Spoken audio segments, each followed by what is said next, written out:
thola ukuthi labantu kuthiwa basmart, book smart esikoleni, they are A students, they can reason, they are mathematics, physics, technical subjects, they can make sense of things, they follow a logical processing of things. So thola ukuthi when it comes to life, their decisions are questionable. Indlela abenza ngayo nendlela aba-engage ngayo nempilo is like they are questionable to the point ukuthi la bekwakuthiwa ngathi abekho smart, ibone kubukeka ngazuthi they are well to do and well established, and like why? Because you may think that someone ombone hlakaniphile, he will be out of this world, but thola ukuthi hayibo, this person uhlangana naye kulesigaba ucabanga ukuthi uzobe kusona wena. It's because ma u-engage nempilo, engage ngempilo using the brain oyisebenzisa uku-acquire information esikoleni, yabo, akona umqondo we-maths osebenza ngawo uma ngabe u-engage nempilo. Engage nempilo using i-limbic brain. Limbic system is being activated, emotional brain, and the emotional brain is 23% more powerful than illogical brain. So chances are, if you are faced with life, your limbic brain is being activated, your reasoning shuts down, it's thrown out the window. You don't reason, and then you reason after you have made a decision. Ngalesi sikhathi ubingelelo changes akasha, uthi ngenzeka noma yini, noma inini, noma kanjani, kunoma ubani, ngoba impilo ayisiyona lento ucabanga ukuthi iyona. Possibilities are infinite in the universe. Your own consciousness is your own limitation. Kukude lapho esisuka khona, futhi kukude lapho esiya khona. Beka phansi umoya, ungatatazeli, uyabona. Uyabona ke, so don't beat yourself up if you are one of those people. Ukuthi I was smart, I got 7 distinctions, I got 4 distinctions, 5 distinctions, I was an A student, I used to be loved by teachers because I was smart, but why things are happening this way in my life? All of those things, no. Because in life ayisebenzi kanjalo. That is why I can teach you everything.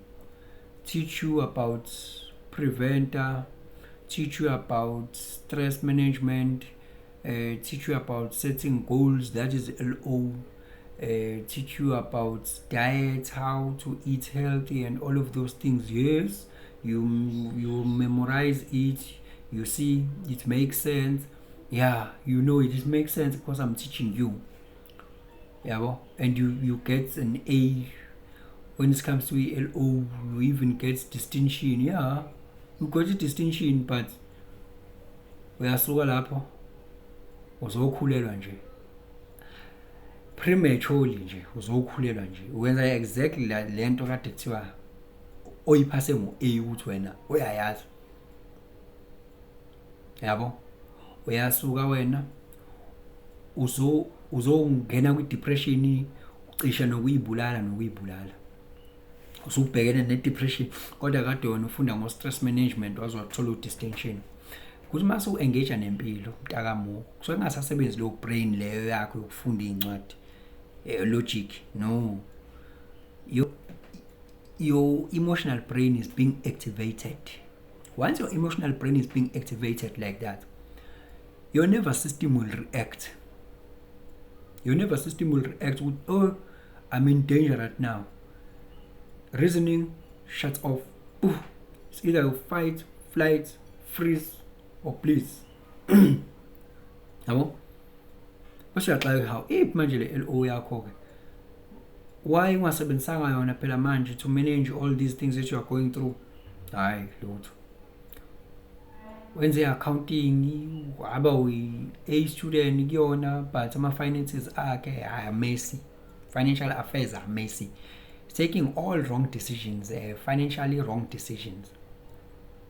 Makathiwa nje hayi kune-loan la singakunikeza thina 250,000 imali encane nje wena ukuletha i-payslip yakho la yonke lento esiwushap.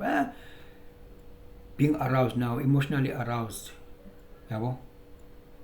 Emotionally aroused. Now asabheka ukuthi what is going to happen, my financial situation and yonke lento ade ifundo ye-accounting, ukuthi debt equity ratio, yonke lento ukuthi kune-bad debts, no good debts, everything that he or she knows. It doesn't work. That is why if we are book smart, thola ukuthi umuntu ongekho book smart uyakubhitha nje. ey'ntweni ey'thile zempilo nje general ngenxa yokuthi yena udevelophe lento ekuthiwa i-emotional control yabo when you know things nje like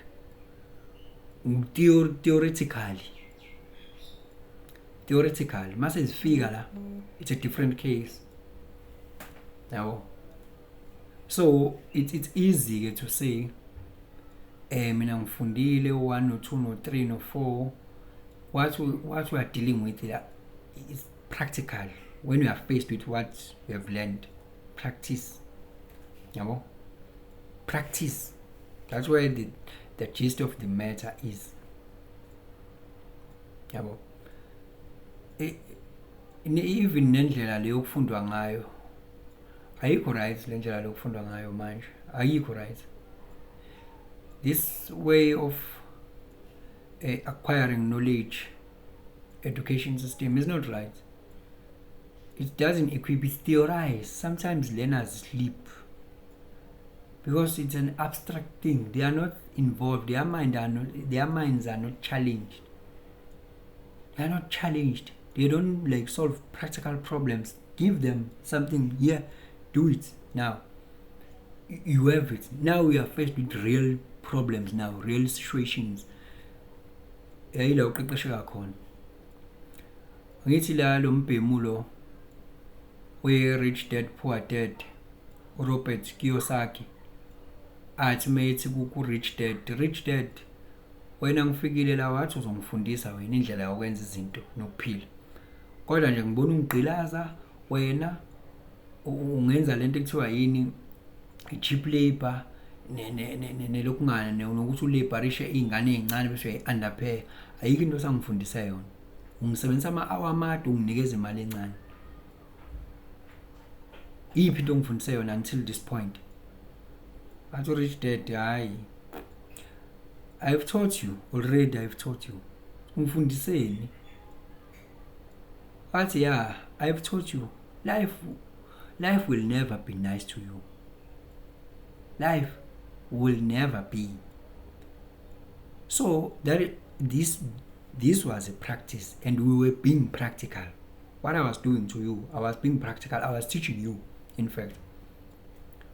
So when you had to make ama lessons out of lento bengifundisayo ukuthi okay, are you going to live like this for how long? You had to devise other ways of doing things in a different way that will take you out of this situation that I've put you through.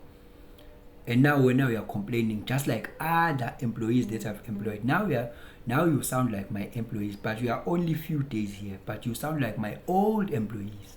They are just like you. They complain, negotiating for a pay raise. They don't execute other avenues and think outside the box.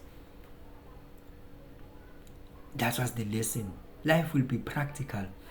And the theorizer will be thrown out the window. So whatever you know, the moral of the story now, whatever you know, put it into practice. Whatever you know, don't theorize, put it into practice as it is. Don't freestyle with life, bring it back. You see me, I'm teaching accounting, and I'm faced with accounting matters, financial matters, each and every day. I see it in front of me, which, oh, this is the thing, this is the thing, this is the thing. When you're faced with, I see all the things, I see the loopholes, I see everything. You see? How do you mitigate that? The solution part. Because now it will allow you to practice what you know, will allow you to zoom in and see what is going on, what is happening. Because when you are theorizing, it's a different case. It's just a different case. Oh, I know this, I know that. You have a degree, B.Ed. Alright. Then when now you were taught how to teach a person, now this is life. Angithi ufundela ukufundisa. Abantu bafuna ukufunda, bafuna ulazi. Yini oyazi kangcono wena ongabafundisa yona? Kumele ukuthi uzobafundisa lento oyifundela lapha e-college. Ayikho into wena oyazi kangcono ongabafundisa yona. Phela wena you learn pedagogy lapha ya. You already knew ama subject matters. Ayizwa lona?